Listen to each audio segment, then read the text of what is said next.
Shalom semuanya, perkenalkan nama saya Jennifer Elasianggi Senturi dari kelas 8B dan dari Sekolah SMP Negeri 237 Jakarta.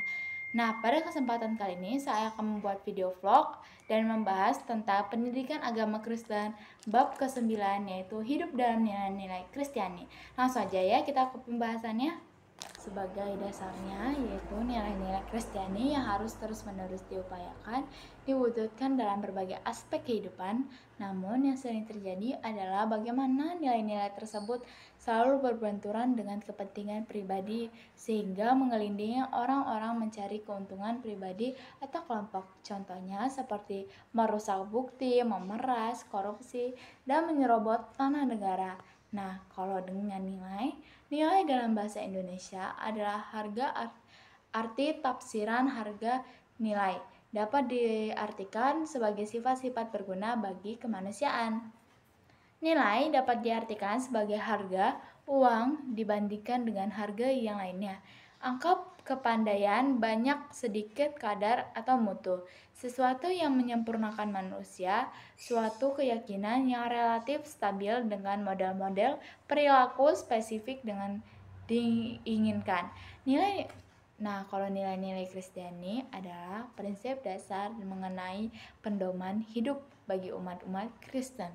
Nilai-nilai ini bersumber dari ajaran Tuhan Yesus Kristus, bertuang dalam Alkitab. Iman dalam kemuliaan Allah merupakan iman yang hidup yang diwujudkan melalui sikap tindakan nyata dalam kehidupan sehari-hari.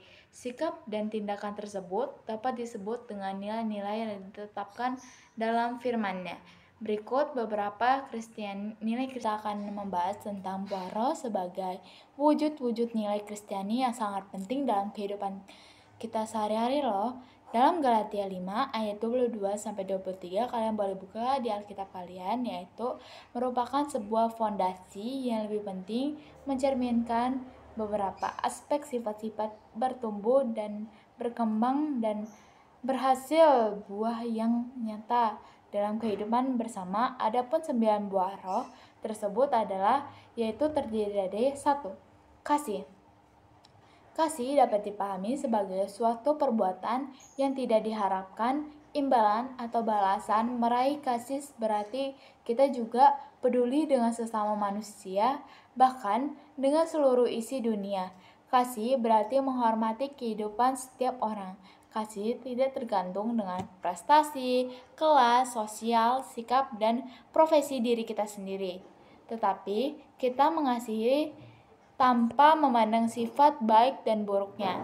Kasih bukan sekadar sikap batin, namun harus diwujudkan dalam tindakan nyata. Contohnya, seperti kita memberi makanan kepada orang yang lebih membutuhkan, dan kita tidak boleh mengharapkan imbalan yang akan diberi dia. Jadi kita tuh harus ikhlas. Yang kedua, ada sukacita. Sukacita dalam nilai Kristiani adalah rasa puas dan damai berasal dari Tuhan yang dirasakan oleh orang-orang percaya kepada Yesus Kristus. Nomor 3, seperti damai sejahtera. Damai sejahtera. Kata damai sejahtera berarti aman, tidak ada kebencian, tidak ada perselisihan. Sedangkan kata sejahtera bahasa Ibrani adalah salam, digunakan menyapa, menanyakan kabar, dan salam perpisahan. Damai sejahtera berarti tidak ada membenci orang, tidak memusuhi orang, dan mau bersama. Selanjutnya adalah kesabaran. Kesabaran berarti dari kata menghadapi percobaan, tidak lekas marah dan tidak lepas putus asa.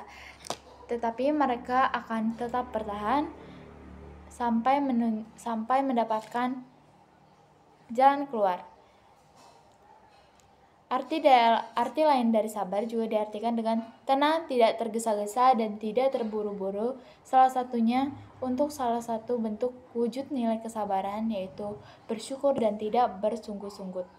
Nomor selanjutnya yaitu kemurahan dan kebaikan hati. Kemurahan dapat diartikan sebagai kebaikan. Kemurahan dan kebaikan adalah salah satu sikap dengan rela hati memberikan pertolongan kepada orang lain tanpa mengharapkan imbalan, sama dengan nomor 1 ya teman-teman, yang ada juga di ayat dalam Yohanes 3 ayat 16. Kemurahan dan kebaikan merupakan respon manusia terhadap kemurahan kebaikan Allah. Keenam yaitu kesetiaan. Dari kata bahasa Yunani yaitu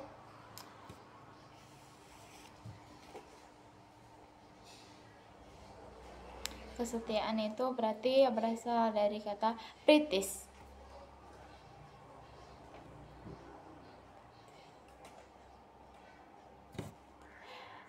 Yang keenam adalah pretis, dari kata bahasa Yunani dapat dipercaya atau merujuk pada ciri begitu, dan dengan istilah yang dapat diartikan dengan melakukan segala sesuatu yang tekun.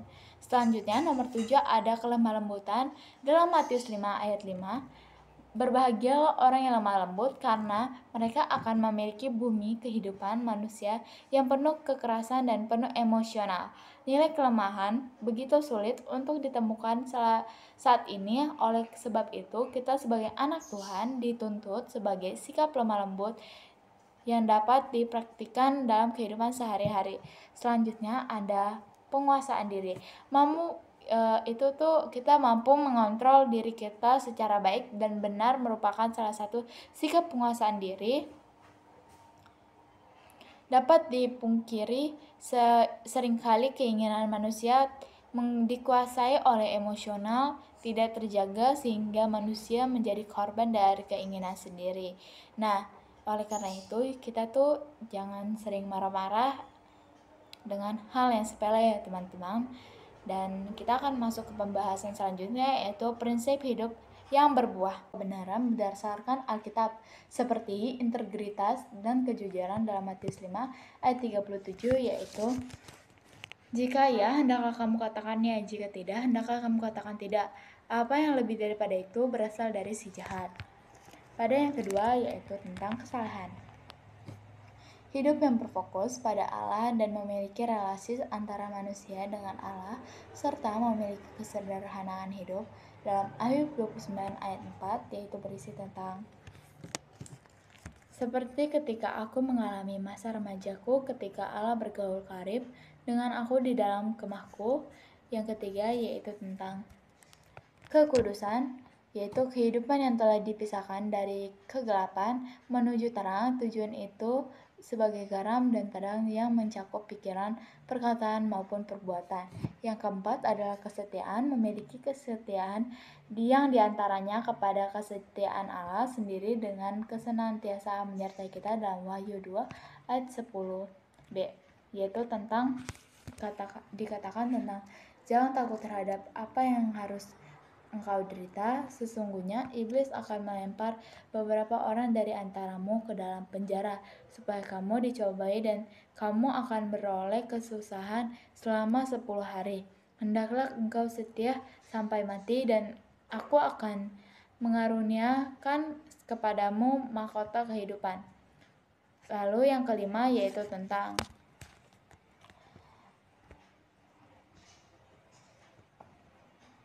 keutamaan.